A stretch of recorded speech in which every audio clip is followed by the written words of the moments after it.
Muito bem, João, lá vamos nós, capítulo 10, Grécia dos períodos clássico e helenístico. A Grécia é um país bem pequenininho, João. Ele tem cerca de 11 milhões de habitantes e a sua capital é Atenas, que tem menos de 700 mil habitantes. Para você ter uma ideia, o Brasil é um país muito grande, com mais de 220 milhões de habitantes. Então, olha como a Grécia é pequenininha, não é? E é um país com muita história. Então, vamos conhecer um pouquinho mais o começo da história da Grécia. Então, nós temos aqui duas principais cidades gregas, que eram Esparta e Atenas. Eram as maiores polis, né? A cidade na Grécia era chamada de polis. Muito bem, Esparta foi a maior potência militar do mundo helênico. Então, essas duas cidades tinham características muito diferentes. Então, Esparta era muito potente militarmente, conhecida pela bravura dos seus guerreiros. O seu sistema político era formado por uma oligarquia, ou seja, era um pequeno grupo de pessoas que tinha poder político. Já Atenas era democrática, então as pessoas tinham o direito de expressar os seus desejos, né, as suas vontades, tinham uma forma mais direta de chegar até o poder. E passou por grandes transformações sociais e políticas, sendo que Atenas, hoje a capital da Grécia, é uma das bases da sociedade moderna. Bom, nós vamos conhecer um pouco mais de Esparta e depois um pouco mais de Atenas, tá bom? Então vamos lá. Esparta foi fundada no século 9 a.C. e ficava na região de Peloponeso. Quando os dórios conquistaram essa região, tomaram as terras e dividiram entre si. Muitos, então, dos gregos, né, do povo helênico que vivia ali, fugiu. Então, eles saíram, né, daquela região para que não fossem dominados. Mas quem ficou foi dominado. Então, nós temos aqui, já começa a se modificar um pouco aqui a história de Esparta, porque nós tivemos aqueles que não resistiram ao domínio, aqueles que resistiram e foram escravizados, né? E ao povo que chegou. Então, nós vamos entender como que a sociedade de Esparta foi formada. Então, vamos lá. Bom, com a invasão dos dórios, eles dividiram, então, a sociedade espartana em três grandes grupos. Um grupo era conhecido como Esparciata, o outro grupo como Ilotas e o terceiro como Periecos. Então, os Esparciatas eram aqueles que pertenciam à elite da sociedade, eram mais ou menos 10% da população. Então, eram poucas pessoas, né? Então, se a gente pensar que a população tinha 1.000 pessoas, 100 eram Esparciatas. Eles se consideravam, né, a si mesmos como pessoas superiores e eles tinham muitos privilégios. Somente os esparciatas com mais de 30 anos é que podiam participar da vida política. Ninguém dos outros grupos poderia. O poder, então, estava na mão de poucos. Era uma oligarquia. Oligarquia significa dizer que o poder está restrito na mão de poucas pessoas. Os esparciatas não podiam fazer nenhum tipo de trabalho manual. E eles viviam da renda de suas terras. Então, se eles não podiam trabalhar manualmente, né, eles tinham que ter servos, tá? Os escravizados. As mulheres esparciatas, elas tinham uma participação importante nas regiões políticas da cidade, na organização das finanças da família, e elas realizavam treinamento físico e participavam de competições esportivas. Para aquele momento histórico, né, para aquele momento ali, 4, 5, a partir de 12, vamos verificar aqui qual que é a data que a gente tem. A partir do século 9 a.C., né, que a gente começa a pensar aqui em Esparta e Atenas. Então, 900 anos antes de Cristo, olha só, as mulheres esparciatas, elas tinham privilégios em relação a várias outras culturas. Né? Então, elas tinham uma participação mais ativa. Mas por quê? Vamos entender por que isso acontecia? Ocorre que os esparciatas, eles tinham uma vida voltada para a área militar. Então, desde muito cedo, os meninos eram retirados de casa e só voltavam da vida militar depois dos 30 anos. Então, imagine que a cidade era comandada por mulheres, né? Os homens vinham para lá depois dos 30, Eles eram guerreiros, muitos não sobreviviam, então as mulheres tinham que ter uma posição de mais liderança na sociedade. Já os ilotas eram aqueles que trabalhavam nas terras dos esparciatas. Lembra? Os esparciatas não podiam fazer trabalhos manuais. Eles eram servos pertencentes ao Estado e eram pessoas que haviam resistido à invasão dória, né, aos dórios. Os periecos eram aqueles que não haviam resistido às invasões. Eles eram livres, não foram escravizados, mas também não participavam da vida política. Eles tinham a obrigação de se alistar no exército e eles se dedicavam, como forma de trabalho, às manufaturas e ao comércio. O que seria manufatura? Toda a parte de produção, de artesanato, de cerâmica, das próprias armas, né? Então, toda essa parte aí de confecções de coisas eram feitas pelos periecos. Então, nós temos a sociedade espartana dividida em 3 grandes grupos: esparciatas, ilotas e periecos. Vamos conhecer agora a organização política de Esparta. Esparta era governada por 2 reis vitalícios e hereditários. Vamos entender essas 2 palavras. Vitalício, ou seja, ele seria rei até a morte. E hereditário, quem seria o próximo rei? O filho desse que morreu, então passava de pai para filho. Esse regime é chamado de diarquia, porque possui 2 reis. Esses 2 reis administravam a polis, cuidavam da vida religiosa e militar. Polis é a cidade. Não tinham poderes absolutos. Eles dividiam os poderes do governo com os membros da Gerúsia, do Eforato e da Ápela. A Gerúsia era formada por 28 esparciatas, eles eram conhecidos como gerontes e eles tinham que ter mais de 60 anos. Também era um cargo vitalício, ou seja, ele ficava nesse cargo até morrer.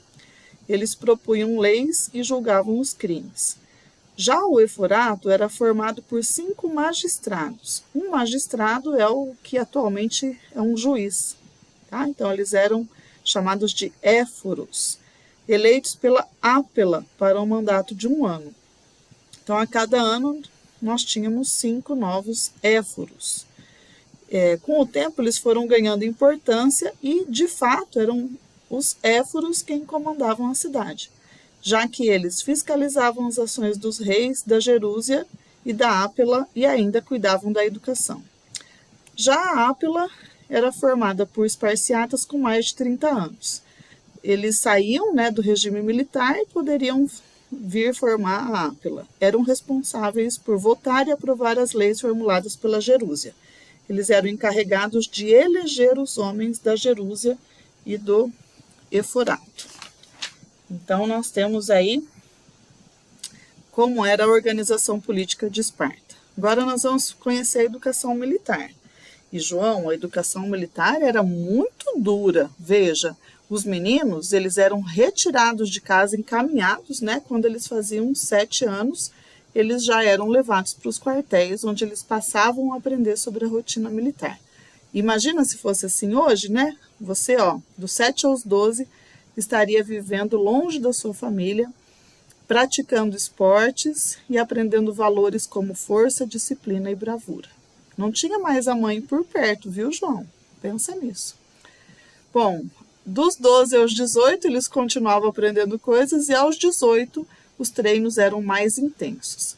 Eram tão intensos, João, que esses garotos, né, de 18 anos, eles andavam descalços e nus para que a pele ficasse mais dura, mais forte. Eles também eram chicoteados até sangrar para que aguentassem, conseguissem lidar muito bem com a dor, porque na guerra isso seria uma realidade. Mas era muito cruel, né, João? Pensa isso. Bom, dos 20 aos 30 anos, eles permaneciam nos quartéis. Então, se houvesse qualquer guerra, eles eram convocados. E quando completavam 30 anos, eles eram dispensados do serviço militar. Eram chamados de hoplitas. Mas, mesmo dispensado do serviço militar, eles ficavam à disposição do exército até os 60 anos. Aqueles que sobrevivessem, porque naquela época a expectativa de vida era muito pequena, especialmente dos homens que participavam de tantas guerras, né? Então, houvesse uma guerra e o homem estivesse já fora do quartel, né, com mais de 30 anos, ele seria convocado e deveria participar. Então, nós conhecemos aqui um pouquinho mais da história de Esparta. Agora, vamos conhecer Atenas. Atenas, hoje, atualmente, é a capital. Nós vimos da Grécia, vimos que Atenas tem 700 mil habitantes. Mas quando ela foi fundada, isso foi lá no século 9 a.C., e foi fundada pelos jônios, numa região montanhosa conhecida como Ática. Ela era próxima ao mar, então facilitava o comércio marítimo e a pesca. A sociedade ateniense tinha um tipo de funcionamento, vamos conhecer. Bom, nós já vimos a sociedade espartana, como era dividida, agora vamos ver a de Atenas. Também se dividia em 3 grupos, conhecidos como cidadãos, metecos e escravizados. Então, nós temos lá, os cidadãos eram homens livres, com direitos civis, políticos e religiosos. Eles eram, quem era considerado cidadãos eram os eupátridas, que eram aqueles grandes, né, senhores de terra, os pequenos proprietários das terras, os camponeses, os artesãos e os comerciantes. Mulheres, escravizados e estrangeiros não tinham direito à cidadania. Já os metecos eram ex-escravizados que haviam conquistado a liberdade e estrangeiros. Eles não podiam ser donos de terra e não tinham direitos civis nem políticos. Os escravizados eram a maior parte da população. Então, de modo geral, qualquer cidadão de Atenas podia escravizar pessoas, inclusive os mais pobres, né? Os cidadãos mais pobres podiam ter escravos. Não era uma questão de quem tinha mais dinheiro, era mais poder. Uma vez que ele era cidadão, ele tinha direito a ter os escravizados deles. Vamos conhecer agora a política em Atenas. Bom, a democracia nasceu em Atenas. Dizem que Atenas é o berço da democracia. Quando foi fundada, Atenas era uma monarquia, ou seja, tinha um rei, monarquia. Veja que Esparta começa sendo uma diarquia, com 2 reis. Já Atenas, monarquia, um rei. O rei era chamado de Basileu e ele era auxiliado pelos aristocratas.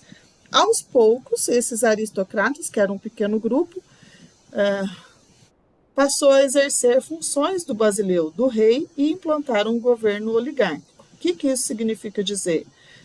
Que o poder ficou na mão de poucos. Os eupátridas tomaram o poder, então, e tomaram as terras dos pequenos proprietários que lhes deviam dinheiro, sem ter como pagar, transformando-os em escravos. Assim, aumentaram as desigualdades sociais e isso deu início às reformas políticas. Essas reformas políticas culminaram com o governo de Clístenes, que aconteceu em 510 a.C. Olha quantos anos passaram, né? Porque nós estamos falando aqui por volta do século IX, agora a gente já está no século V, né? 500 anos antes de Cristo. Então, Clístenes dividiu a cidade em demos. Os demos eram como se fossem pequenas cidades, pequenos distritos, né? Bairros muito grandes, vamos pensar assim. Ele criou, então, 10 tribos, e as tribos eram formadas por demos do litoral, do interior e demos urbanos. Era uma mistura desses 3, cada tribo. Com isso, nasceu a democracia. Parou de ter assim, só escravizados, só eupátridas, só isso, só aquilo. Passou a misturar, então, todo esse contingente de pessoas e, com isso, nasceu a democracia. Todos podiam pedir a palavra e expor suas ideias e cada cidadão podia propor um projeto de lei por ano. Todos os cidadãos votavam, mas escravizados não votavam, mulheres não votavam, sabe? Só quem era cidadão. Quem era cidadão? Homens livres, filhos de outros cidadãos. Era assim que funcionava a política. Nós temos diferentes tipos de democracia. Vamos entender um pouco mais sobre essas 2 vertentes. A democracia direta é onde não existe intermediário entre o indivíduo e o Estado. Então, era o que acontecia em Atenas. Tá? Qualquer cidadão podia propor um projeto de lei por ano, por exemplo, falando sobre ele. Já a democracia representativa é quando a população elege representantes políticos e essas pessoas exercem o poder, como ocorre no Brasil. nós temos o presidente, o governador, os deputados, os senadores, os prefeitos, né? Então, eles representam o povo, uma democracia representativa. Nem tudo foram flores, né? Na época de Atenas, e Atenas também se envolveu em guerras, especialmente nos séculos 4 e 5 a.C.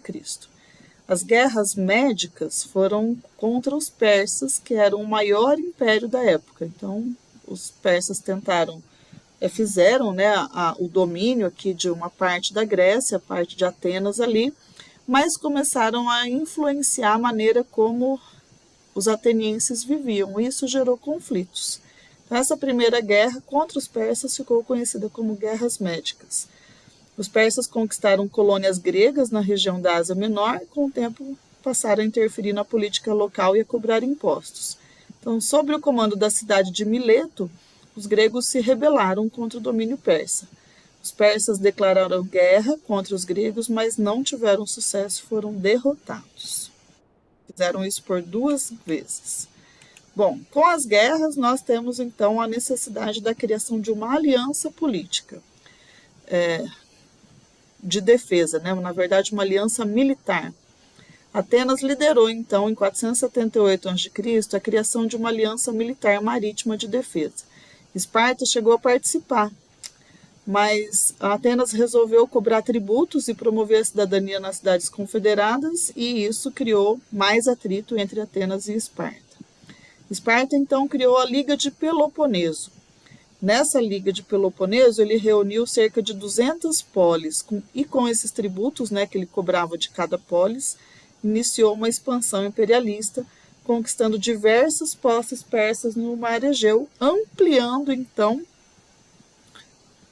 o império, né, a área grega. Tá? Bom, essa era a Confederação de Delos. Em algumas guerras, Esparta e Atenas uniram forças, mas havia entre as duas cidades uma grande rivalidade. Isso acabou virando uma guerra conhecida como Guerra do Peloponeso. Esparta, com a ajuda dos persas, derrotou Atenas e com isso implantou a oligarquia, acabando com o regime democrático. Lembra que Esparta tinha uma oligarquia porque o poder estava na mão de poucos, né? Já em Atenas era uma democracia onde os cidadãos podiam se manifestar politicamente. A guerra empobreceu Esparta e, enfraquecida, foi invadida pelos macedônios. Então, Esparta conquista Atenas, mas ficaram fragilizados, com muitos problemas internos entre Atenas e Esparta, e isso abriu oportunidade para que os macedônios o invadissem. Como que isso aconteceu, então? Vamos conhecer. Com a conquista dos macedônios, Esparta e Atenas deixam de ser estados autônomos, então eles passam a ser todos um grande reino. Alexandre o Grande, que foi quem promoveu isso, deu continuidade à política expansionista, né? Política expansionista quer dizer que cada vez queria conquistar mais terras para o seu império, que foi iniciada pelo pai dele, Filipe II, e em 12 anos Alexandre o Grande expandiu muito, cresceu muito o seu domínio de terras. Conforme ele expandia o império, ele promovia a disseminação, ou seja, levava a ideia da cultura grega entre os povos. Essa fusão do conhecimento grego com outros povos é conhecida como helenismo. Com o declínio de Atenas, Atenas foi conquistado na época em que brigou, né, com Esparta e abriu brecha para os macedônios. A cidade de Alexandria se tornou um dos principais centros de saber do mundo antigo. Muito bem. E aí nós temos, então, fim do capítulo 10, que apresenta para a gente todo esse período aí, as diferenças entre Esparta e Atenas. Assista mais de uma vez, leia o relatório, aliás, o questionário, desculpa, e faça uma boa prova. Deus te abençoe.